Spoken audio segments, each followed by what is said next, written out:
కమ్మని పప్పు కాచిందెయ్యి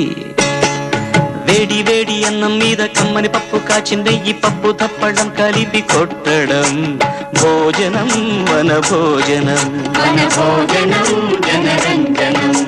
తల్లి తోడు పిల్ల మేక తల్లి తోడు పిల్ల మేక ఆలు మగలు అత్త కోడలు బాసు బంటూ ఒకటేనంటూ కలవడం భోజనం వన భోజనం